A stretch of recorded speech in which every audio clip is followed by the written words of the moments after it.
তোমাদের সকলকে 11-এর বায়োলজি ক্লাসে স্বাগত।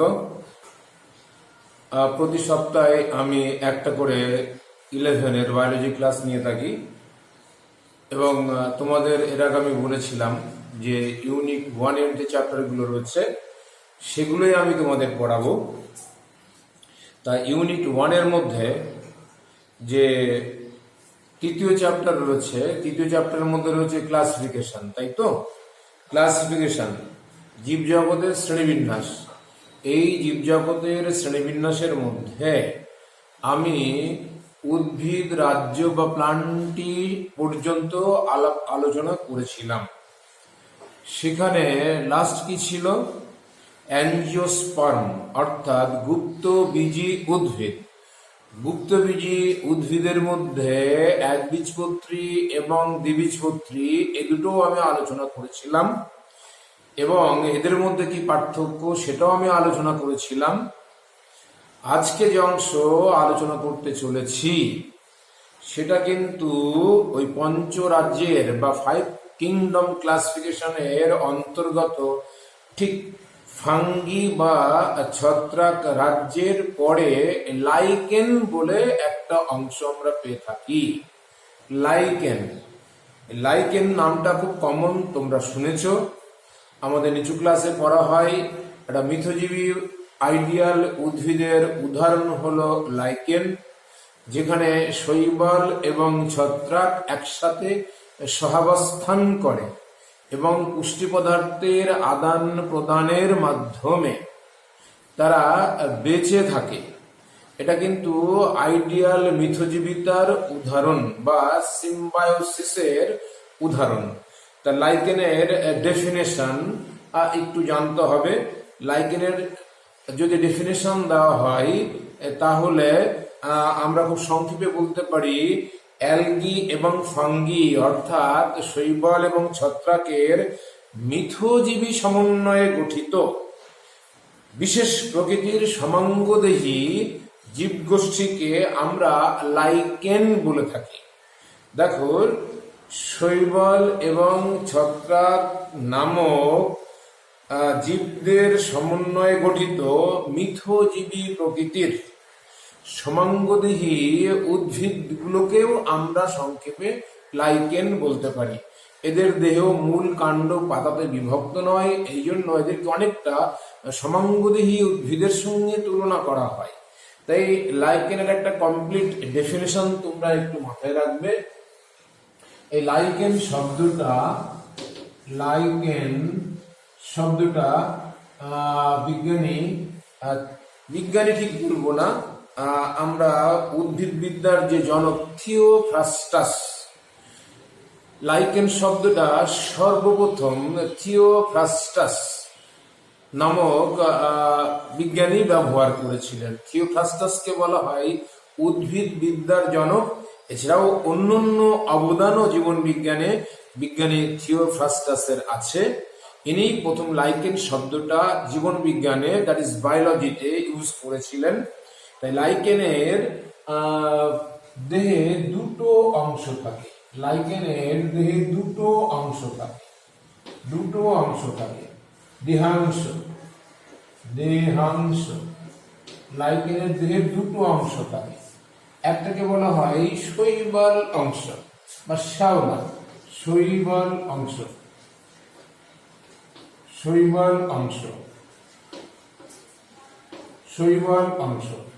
বা অ্যালগাল পার্ট। অ্যালগি মানে শৈবাল, অ্যালগাল পার্ট। আরেকটা হচ্ছে ফাঙ্গাল পার্ট বা ছত্রাক অংশ।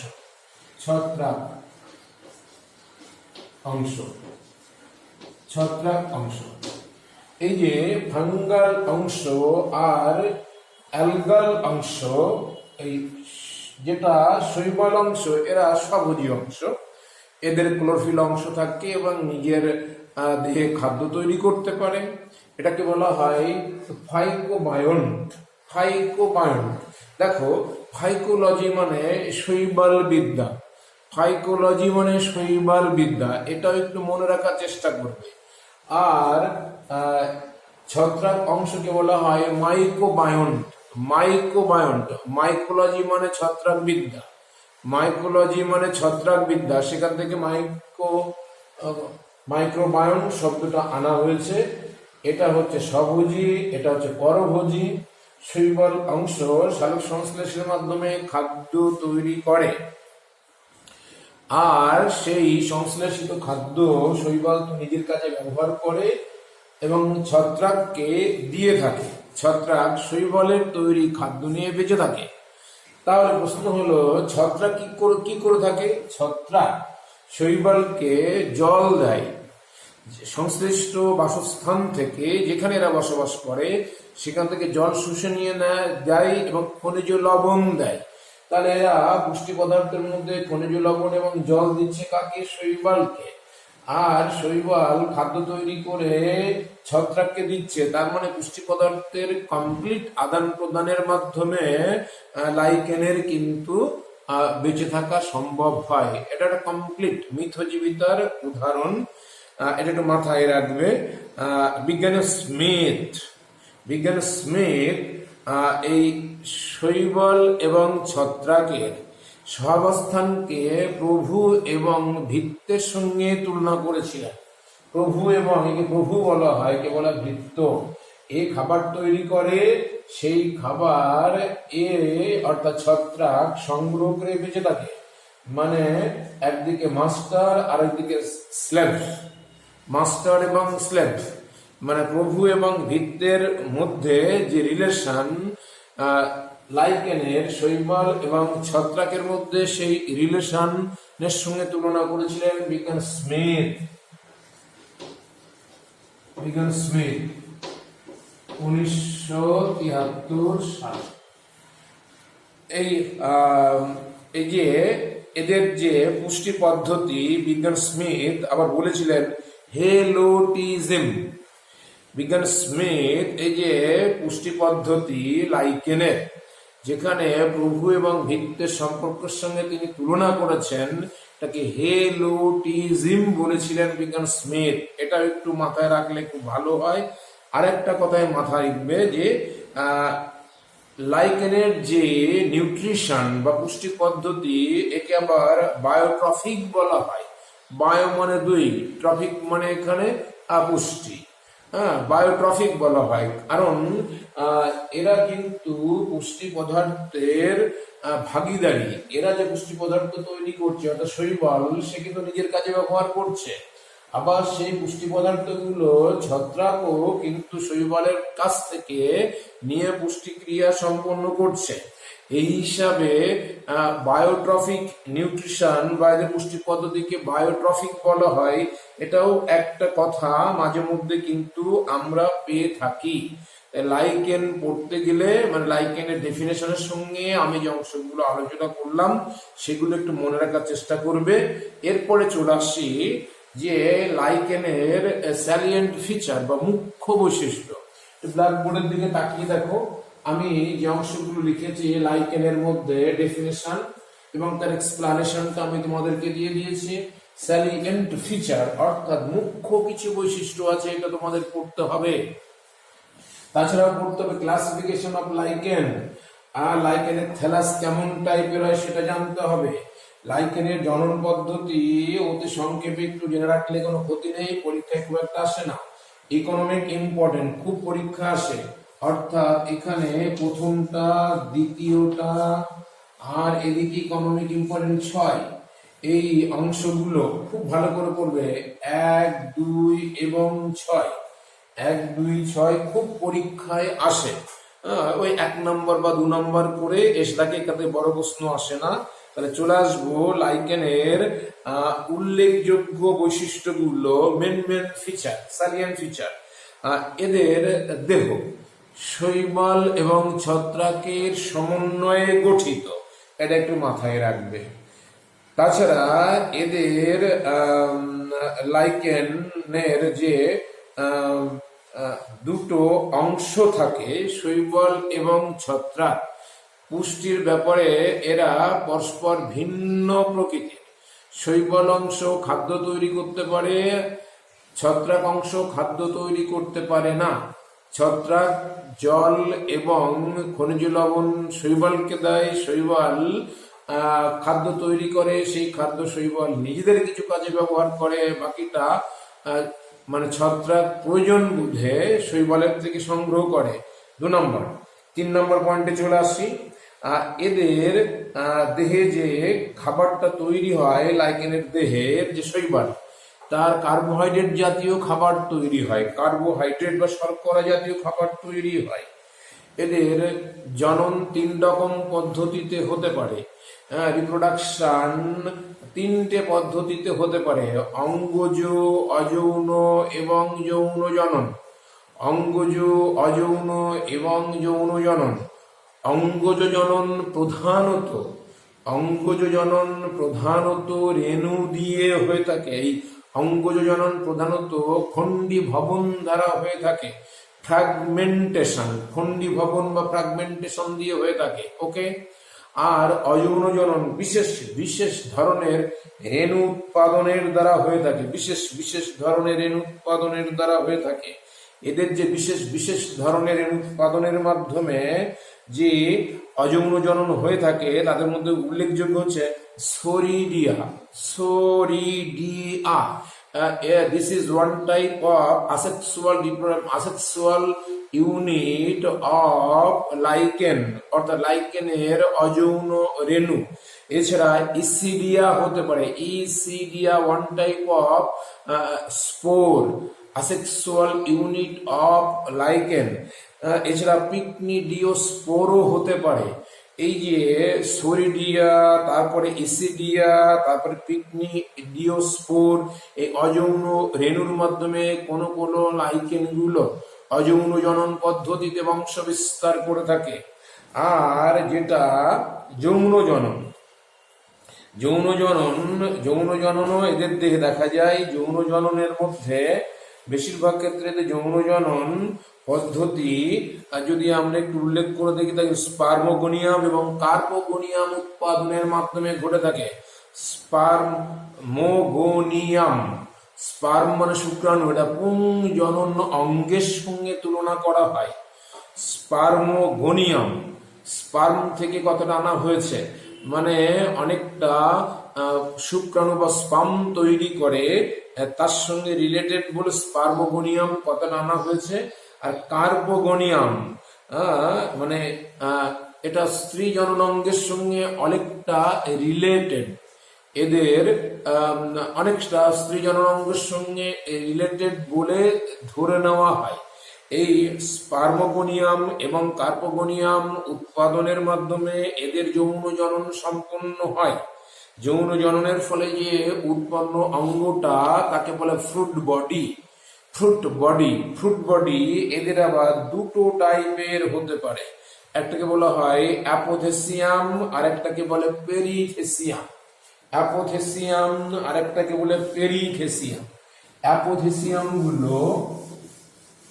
অ্যাপোথেসিয়াম যে ফ্রুট বডি, সেটা অনেকটা কাপের মতো বা পেয়ালার মতো হয়, কাপ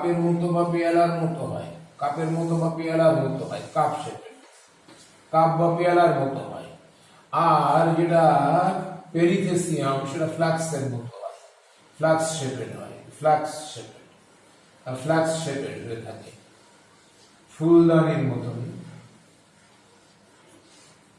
ফ্ল্যাক্স শেপেড হয়ে থাকে। এটাকে বলা হয় অ্যাপোথেসিয়াম।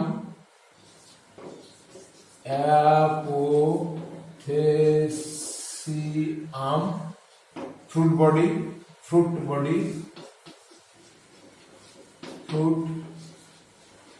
বডি। আর এটাকে বলা হয় পেরিথেসিয়াম।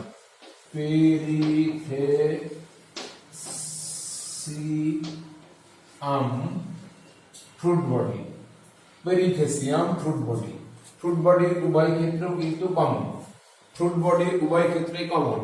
মানে অ্যাপোথেসিয়াম এটা অনেকটা কাপ বা পেয়ালার মতো হয়, আর এটা ফ্ল্যাক্স বা অনেকটা ধরো তোমার ফুলদানির মতো ধরে নিতে পারো। এটা এদের ফ্রুট বডি মানে যৌন জননের ফলে তৈরি হয়। ওই যেটা জনন অঙ্গ বলা হলো, দু রকমের জনন অঙ্গ, যৌন জনন অঙ্গর কথা আমি এখানে বলেছি। একটা হচ্ছে স্পার্মোগোনিয়াম আর একটা হচ্ছে কার্পোগোনিয়াম। এই কার্পোগোনিয়াম নিষেকের ফলে ফ্রুট বডি তৈরি করে। তারা আবার দু রকমের হতে পারে, কাপ শেপেড এবং ফ্লাক্স শেপেড। পেরিথেসিয়াম আর এদিকে অ্যাপোথেসিয়াম, দু রকমের। তা এই লাইকেনের উল্লেখযোগ্য বেশ কিছু বৈশিষ্ট্য তোমাদের মাথায় রাখতে হবে। এছাড়াও লাইকেনের যে গ্যামেট গুলো তৈরি হয়, পুংগামেট, সেগুলো নিশ্চল বা নন মোটাইল টাইপের হয়ে থাকে। নন মোটাইল টাইপের হয়ে থাকে। যৌন জননের ফলে যে ফ্রুট বডি তৈরি হয়ে থাকে, সে ফ্রুট বডি দু রকমের হয়ে থাকে, অ্যাপোথেসিয়াম এবং পেরিথেসিয়াম। ভেঙে ভেঙে বৈশিষ্ট্যগুলো বলতে পারো। আমি যৌন জননের মধ্যে কথাগুলো বললাম, কিন্তু যৌন জননকে তোমরা ভেঙে ভেঙে যদি দাও তাহলে অনেকগুলো পয়েন্টস হয়ে যাবে। মানে ভালো করে এদের উল্লেখযোগ্য বৈশিষ্ট্যগুলো একটু মাথায় রাখবে। তাহলে আমার ফার্স্ট আলোচ্য অংশ হয়ে গেল কি জানো, লাইকেন কাকে বলে, এবং সেই সাথে সাথে লাইকেনের কিছু এক্সপ্লানেশন দিয়ে দিলাম। সেকেন্ড আমি বললাম লাইকেনের উল্লেখযোগ্য বৈশিষ্ট্য বা স্যালিয়েন্ট ফিচার। তারপরে খেয়াল করে দেখো ক্লাসিফিকেশন অফ লাইকেন। লাইকেনের ছত্রাককে আমরা যদি একটু ভালো করে খেয়াল করে দেখি, ছত্রাকের চারটে উল্লেখযোগ্য শ্রেণী আছে। একটাকে বলা হয় জাইগোমাইসিটিস, আরেকটাকে বলা হয় অ্যাস্কোমাইসিটিস, আরেকটাকে বলা হয় বেসিডিওমাইসিটিস, আরেকটাকে বলা হয় ডিউটেরোমাইসিটিস। মাইন্ড ইট, এই যে আমি ছত্রাকের যে প্রধান চারটে শ্রেণী বললাম, জাইগোমাইসিটিস, অ্যাস্কোমাইসিটিস, বেসিডিওমাইসিটিস এবং ডিউটেরোমাইসিটিস, এটা কিন্তু মানে মাইকোলজিস্ট টু মাইকোলজিস্ট ভ্যারি করে। অর্থাৎ একজন ছত্রাক বিশারদ বিশেষজ্ঞ যেভাবে ভাগ করেছেন, আরেকজন কিন্তু অন্যভাবেও করতে পারে। অনেক বইতে লেখা থাকে ফাইকোমাইসিটিস, জাইগোমাইসিটিস, অ্যাস্কোমাইসিটিস, বেসিডিওমাইসিটিস এবং ডিউটেরোমাইসিটিস। এমন আবার 5টা ভাগও কিন্তু কোনো কোনো বইতে দেখা যায় লিখতে। সুতরাং কোনো ঘাবড়ানোর দরকার নেই। ছত্রাকের ক্লাসিফিকেশন আলাদা আলাদা ভাবে আমাদের পড়তে হয় না। আমি এর আগে কিন্তু তোমাদের বলেছিলাম, এর আগের কোনো না কোনো ক্লাসে আমি এগুলো উল্লেখ করেছিলাম এবং সিলেবাসে নেই, বইতে থাকে, কোনো কোনো বইতে থাকে। চলে আসি ক্লাসিফিকেশন অফ লাইকেন। লাইকেনের মেন ক্লাসিফিকেশন তিনটে, এদের তিনটে ভাগে বিভক্ত করা হয়েছে। এটা অ্যাস্কোলাইকেন, মানে এদের যে ছত্রাক অংশ তারা অ্যাস্কোমাইসিটিস শ্রেণীর অন্তর্গত হবে। অ্যাস্কোলাইকেন উষ্ণিয়া বলে, উষ্ণিয়া, উষ্ণিয়া, USNEA, USNEA, উষ্ণিয়া। এটা কিন্তু উষ্ণিয়া বলে একটা লাইকেন আছে। এদের অ্যাস্কোলাইকেনের উদাহরণ, এদের প্রধান যে দেহটা, এদের প্রধান যে দেহটা সেটা হচ্ছে ছত্রাক। কেমন ছত্রাক? অ্যাস্কোমাইসিটিস। অ্যাস্কোমাইসিটিস নামক ছত্রাকের বৈশিষ্ট্যযুক্ত যে ছত্রাকগুলো রয়েছে তাদের সমন্বয়ে যে ছত্রাক অংশটা তৈরি হয়েছে অ্যাস্কোলাইকেন। তার উদাহরণ উষ্ণিয়া লিখেছে, দেখো উষ্ণিয়া বা উষ্ণিয়া। নেক্সট হচ্ছে বেসিডিওলাইকেন। বেসিডিওলাইকেন, বেসিডিওলাইকেন মানে হচ্ছে বেসিডিওমাইসিটিস যে ফাঙ্গাস রয়েছে বা ছত্রাক রয়েছে তাদের দেহাংশ থাকে বেসিডিওলাইকেনের ক্ষেত্রে বেশি। বেসিডিওমাইসিটিস নামক ছত্রাকের দেহাংশ দিয়ে এরা তৈরি হয়। এই লাইকেনের একটি উল্লেখযোগ্য উদাহরণ হলো কোরেলা, CURELLA, কোরেলা, CORELLA, যেহেতু সাইন্টিফিক নেম, এটা এসপি লিখে দিতে পারো, আন্ডারলাইন করে এসপি লিখে দেবে। কোরেলা, অনেক উদাহরণ হতে পারে এদের মধ্যে। আমফানা হতে পারে, আমফানা হতে পারে, কোরেলা হতে পারে, মানে অনেক এক্সাম্পল কিন্তু এদের মধ্যে হতে পারে। আমি যে বানানগুলো সোজা, যেগুলো মনে রাখতে সুবিধা, সেগুলো তোমাদের সামনে তুলে ধরি, এটা একটু মাথায় রাখতে হবে। এমনিতে তোমাকে দেবে না যে পার্টিকুলার কোনো নাম তো বলে দেবে না, হয়তো যদি কখনো দেওয়া হয়, হয়তো একটা বেসিডিও লাইকেনের একটা এক্সাম্পল দাও, ব্যাসকো লাইকেনের একটা এক্সাম্পল দাও। যদিও এই টাইপের প্রশ্ন আসে না, আমি তোমাদের ডিসকারেজ করছি না। যেগুলো এইচএসএ মানে 11 থেকে 12-এ উঠতে গেলে আসে পরীক্ষাতে, সেগুলোই আমি বলছি। মানে আমাদের কাউন্সিল থেকে যে প্রশ্নগুলো হয়, সেই প্রশ্নের মধ্যে আমি কখনো কিন্তু লাইকেন থেকে বিশেষ কিছু আসতে দেখিনি। জটিল অংশগুলো আসে না। আর সিলেবাসে শুধু লাইকেন কতটা হেডিং দিয়ে চলে গেছে, কি যে পড়তে হবে তার মাথা মুন্ডু কিচ্ছু বলেনি। এবার আমার এই যে পড়ানোর অভিজ্ঞতা দীর্ঘদিনের, এবং প্রশ্নর যে প্যাটার্ন, সেগুলো দেখে দেখে আমার যতটুকু মনে হচ্ছে, লাইকেন থেকে 3টে জিনিস জানবে। কাকে বলে? মুখ্য বৈশিষ্ট্য এবং অর্থনৈতিক গুরুত্ব, ইকোনমিক ইম্পর্টেন্ট, এই 3টে জানলেই কিন্তু লাইকেন থেকে সব সমস্যা মিটে যাবে। আর ডেফিনেশন পড়তে গেলে ফাইকোবায়ন্ড এবং মাইক্রোবায়ন্ড কতটা কি, এটা একটু মাথায় রাখলে হয়ে যাবে, দেখবে এর বাইরে প্রশ্ন আসে না। আবার চলে আসে পঠন পাঠনের মূল ধারাতে। ক্লাসিফিকেশনের মধ্যে বলেছিলাম 3টে ভাগ, অ্যাসকো লাইকেন, বেসিডিও লাইকেন, 3 নাম্বার ডিউটেরোলাইকেন। ডিউটেরোমাইসিটিস বলে ছত্রাকের একটা শ্রেণী রয়েছে, যাদেরকে বলা হয় ইমপারফেক্ট ফাঙ্গি বা ফাঙ্গি ইমপারফেক্ট। এদের দেহে প্যারাসেক্সুয়াল লাইফ সাইকেল দেখা যায়। এবং এই যে বেসিডিও, এই ডিউটেরোলাইকেনের মূল ছত্রাক অংশটা হচ্ছে ডিউটেরোমাইসিটিস শ্রেণীর অন্তর্গত। এই ধরনের লাইকেনগুলো বন্ধা প্রকৃতির হয়ে থাকে, বন্ধা স্টেরাইল টাইপের হয়ে থাকে বা বন্ধা প্রকৃতির হয়ে থাকে। এই লাইকেনের যে 3টে ভাগ, আবার বলছি, অ্যাসকোলাইকেন, আর একটা বেসিডিওলাইকেন, আর একটা ডিউটেরোলাইকেন, এমন ভাবেও কিন্তু কোনো কোনো বইতে ভাগ করা থাকে, করতে পারলে কোনো ক্ষতি নেই। আবার লাইকেন যে থ্যালাস, লাইকেনের যে দেহ বা থ্যালাস, লাইকেনের যে দেহ, এটা তো chapter thallus,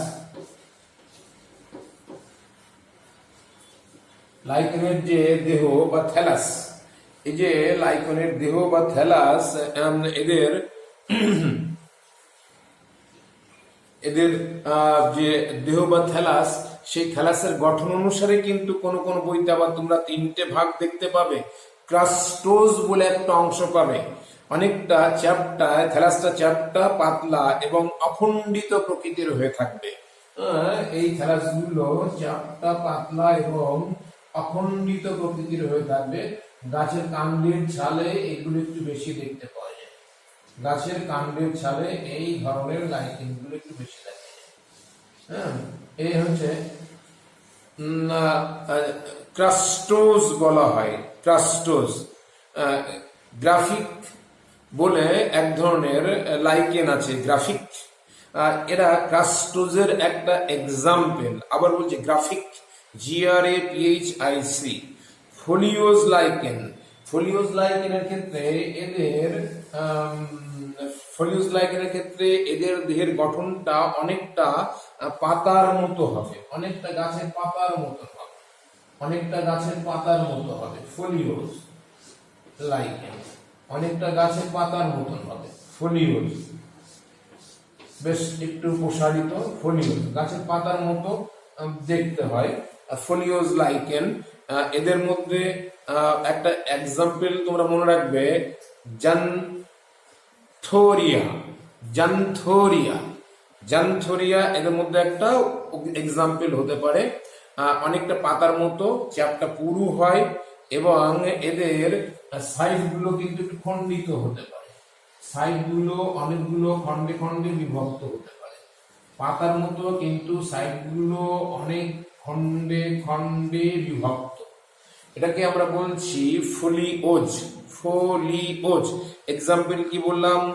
জান্থোরিয়া, জান্থো THO XANTHORIA, জান্থোরিয়া species যারা রয়েছে তারা হচ্ছে সবাই ফোলিওজের অন্তর্গত।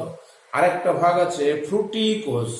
ফ্রুটিকোজ, ফ্রুটিকোজ, ফ্রুট, ফ্রুট থেকে কথাটা এসছে, ফ্রুট, ফ্রুটিকোজ, ফ্রুট থেকে ফ্রুটিকোজ। ফ্রুটিকোজ হচ্ছে ফ্রুটিকোজ, দেখো বানানটা দেখো, FRU, ফ্রু, TITCOAC, কোজ, ফ্রুটিকোজ। ফ্রুট না, ফ্রুট না, এটা ঠিক ফল ব্যাপারটা আসছে না এখানে। এদের দেহ খুব সরু সরু সুতোর মতো, এই যে থ্যালাস সরু সরু সুতোর মতো একেবারে, হ্যাঁ, ছত্রাকের যে হাইফা থাকে, হ্যাঁ, সেই হাইফার মতো সরু সরু সুতোর মতো অংশ দিয়ে তৈরি হয়। এদের যে দেহটা সরু সরু সুতোর মতো অংশ দিয়ে তৈরি হয়। ফ্রুটিকোজ, খুব সূক্ষ্ম সূক্ষ্ম তন্তুর মতো অংশ দিয়ে এদের দেহ তৈরি হয়, ফ্রুটিকোজ। এদের মানে অনেক বইতে তোমরা এর ছবি দেখতে পাবে। ফ্রুটিকোজের মধ্যে একটা উদাহরণ হচ্ছে ক্লাডোনিয়া। এক্সাম্পল হচ্ছে ক্লাডোনিয়া, এক্সাম্পল হচ্ছে ক্লাডোনিয়া। ক্লাডোনিয়া কিন্তু একটা ফ্রুটিকোজ লাইকেনের এক্সাম্পল। থ্যালাসের গঠন প্রকৃতি অনুসারে লাইকেনের তিনটে ভাগও কোন কোন বইতে তোমরা দেখতে পাবে। আবার বলছি, একটা হচ্ছে ক্রাস্টোজ, যার উদাহরণ হচ্ছে গ্রাফিক স্পিসিস। আর একটা হচ্ছে ফোলিওজ, যাদের এক্সাম্পল হচ্ছে জান্থোরিয়া। আর একটা হচ্ছে ফ্রুটিকোজ, যাদের এক্সাম্পল হচ্ছে ক্লাডোনিয়া। ক্লাডোনিয়া, NIA। তা মানে থ্যালাসের গঠন প্রকৃতি অনুসারে লাইকেনের যে ভাগগুলো সেটা তোমরা মনে রাখার চেষ্টা করবে। আবার কি ধরনের ফাঙ্গাস অংশ দিয়ে লাইকেনের দেহ তৈরি সে অনুযায়ী আমি তিনটে ভাগ বলেছি, অ্যাসকোলাইকেন, বেসিডিওলাইকেন এবং ডিউটেরোলাইকেন। এটাও মনে রাখার চেষ্টা করবে। একদম সবশেষে দেখো রিপ্রোডাকশন কিন্তু আমি আগে আলোচনা করে এসেছি, থ্যালাসও কিন্তু আলোচনা করে এসেছি। লাইকেনের থ্যালাস তিন রকমের হয়, একটু আগে বললাম। রিপ্রোডাকশন বা জনন আমি বলে এসেছি, তিন রকমের জনন এদের দেহে দেখা যেতে পারে। কোন কোন লাইকেন অযৌন জনন পদ্ধতিতে বংশ বিস্তার করবে, কোন কোন লাইকেন আবার অঙ্গজ জনন পদ্ধতিতে বংশ বিস্তার করবে, কেউ আবার যৌন জনন পদ্ধতিতেও বংশ বিস্তার করতে পারে। তিন রকমের জনন লাইকেনের লাইফ হিস্ট্রিতে দেখা যেতে পারে। এবং আমি আগেই কিন্তু বলেছি শুরুর দিকেই বৈশিষ্ট্যের মধ্যে যে যৌন জননের ক্ষেত্রে ফ্রুট বডি তৈরি হয় এবং সেখানে যে জননাঙ্গ স্পার্মোগোনিয়াম এবং কার্পোগোনিয়াম।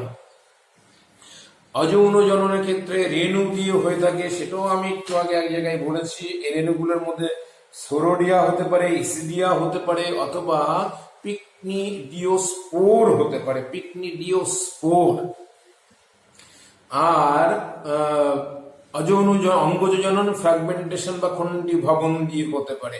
যেটা মুখ্য বৈশিষ্ট্য বা সাইলেন্ট ফিচারের মধ্যে আমি বলেছিলাম। আমার আজকের লাস্ট আলোচ্য বিষয় হচ্ছে লাইকেনের অর্থনৈতিক গুরুত্ব। Very very important. লাইকেনের অর্থনৈতিক গুরুত্ব বা economic important. Economic important, economic important of lichen. লাইকেনের অর্থনৈতিক গুরুত্ব, economic important, economic important of lichen, economic important of lichen. লাইকেনের অর্থনৈতিক গুরুত্ব, এটা একটু মাথায় রাখবে। ইকোনমিক ইম্পর্টেন্ট না বলে TNCE ইম্পর্টেন্স করে দাও। ইকোনমিক ইম্পর্টেন্ট, লাইকেনের অর্থনৈতিক গুরুত্ব অন্তত আমি বলবো দুটো থেকে পাঁচটা মাথায় রাখবে। 2 to 5, 2 to 5 এই পাঁচটা মতো পয়েন্টস মাথায় রাখার চেষ্টা করবে। 1 নম্বর 2 নম্বর আসে তো আমি এর আগে বলেছি, 2 বা 3 বেশি নর্মালি কখনো এখান থেকে আসে না, আমি 1 বা 2 আসতে দেখেছি। চলে যে অর্থনৈতিক গুরুত্বের মধ্যে খাদ্য হিসাবে ব্যবহার করা হয়। বন্য প্রাণীরা কিছু কিছু লাইকেন আছে খাদ্য হিসাবে ব্যবহার করে, যেমন ক্লাডোনিয়া। এই ক্লাডোনিয়া গণের যে সমস্ত লাইকেন গুলো রয়েছে, গবাদি পশুরা এগুলোকে খাদ্য হিসাবে ব্যবহার করতে পারে। এমনকি আমাদের ভারতের দক্ষিণ ভারত অঞ্চলে পারমেলিয়া বলে এক ধরনের লাইকেন রয়েছে।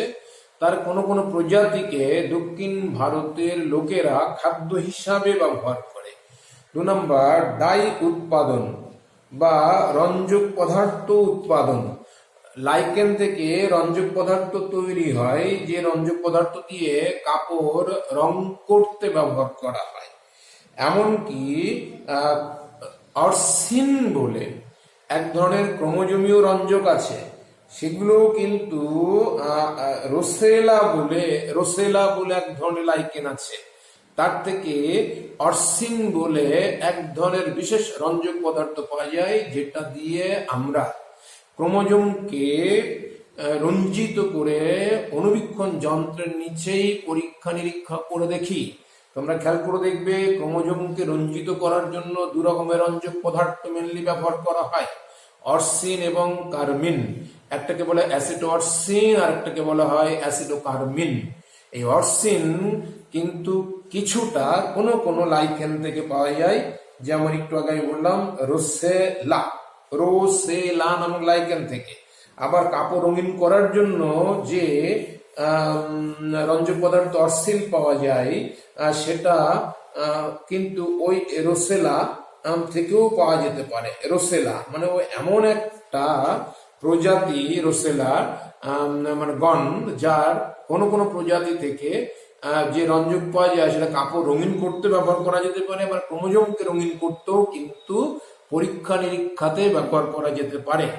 3 নম্বর চলে আসবো ভেষজ গুণ। এদের মানে মেডিসিনাল ইম্পর্টেন্স কিন্তু রয়ে গেছে। যেমন লোবেরিয়া বলে এক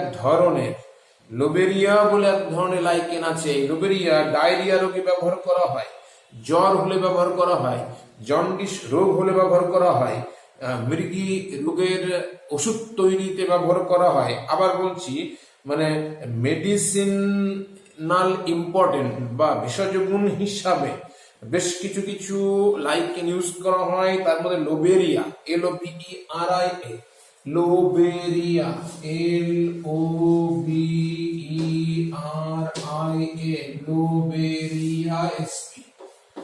লোবেরিয়া SP, এটা কিন্তু ভেষজ গুণ খুব বেশি। জ্বরের ক্ষেত্রে ব্যবহার করা হবে, মৃগী রোগেতে ব্যবহার করা হয়, ডায়রিয়ার ওষুধ তৈরি করতে ব্যবহার করা হয়, জন্ডিসে ব্যবহার করা হয়। সয়েল গঠনে লাইকেনের দেহ থেকে জৈব অ্যাসিড সিক্রেশন হয়। এই জৈব অ্যাসিডগুলো মাটিতে মিশে গিয়ে পাথরগুলোকে ভেঙে দেয়, চূর্ণ বিচূর্ণ করে দেয়। তার থেকে মাটি তৈরিতে সুবিধা হয়, অপরদিকে উদ্ভিদের বাসস্থান তৈরি হয়। তাহলে মৃত্তিকা ফরমেশন বা সয়েল ফরমেশনের ক্ষেত্রেও কিন্তু লাইকেনের একটা বিশেষ ভূমিকা আছে। এমনকি কিছু লাইকেন আছে মানে যারা দূষণ নির্দেশক হিসাবে ব্যবহৃত হয়ে থাকে। এরা যে জায়গায় প্রচুর পরিমাণে শিল্প তৈরি হয়েছে সেই জায়গায় এরা থাকে না। তাহলে বুঝতে পারছো দূষণ মুক্ত পরিবেশে কিন্তু লাইকেন বেশি জন্মায়। কোনো একটা জায়গায় যদি আমরা দেখি গাছপালা রয়েছে কিন্তু লাইকেন নেই, ভিজে স্যাঁতসেঁতে জায়গা কিন্তু লাইকেন নেই, তাহলে ধরে নেওয়া হবে সেই জায়গাতে দূষণ খুব বেশি। পলিউটেড এরিয়াতে কিন্তু লাইকেনকে খুব একটা দেখতে পাওয়া যাবে না, এই জন্য দূষণ নির্দেশক হিসেবে এটা ব্যবহার করা হয়। তাহলে আমরা দেখো 5টা ব্যবহার তোমাদের বললাম: খাদ্য হিসাবে, রঞ্জক উৎপাদনে, ভেষজ বস্তু উৎপাদনে বা ওষুধ তৈরিতে, মাটি গঠনে, এছাড়াও দূষণ নির্দেশক হিসাবেও লাইকেনকে ইউজ করা হয়। আজকে যে অংশগুলো আমি আলাপ আলোচনা করলাম, এগুলো যদি তোমরা দেখো তাহলে আমার মনে হয় 11 থেকে 12 ওটার পরীক্ষা যেটা, আর সেখানে তোমাদের কোনো অসুবিধা হবে না। বোর্ডে যে অংশগুলো আমি লিখেছি খাতাতে এইগুলো লিখে নেবে, নিয়ে তোমরা বই দেখে দেখে একটু ভালো করে দেখতে থাকো। আমার ধারণা খুব সহজেই বুঝতে পারবে, এই অংশগুলোর মধ্যে জটিল কোনো ব্যাপার নেই। তা আজকে সকলকে অনেক অনেক ধন্যবাদ জানিয়ে এখানে শেষ করছি। সবাই খুব ভালো থেকো।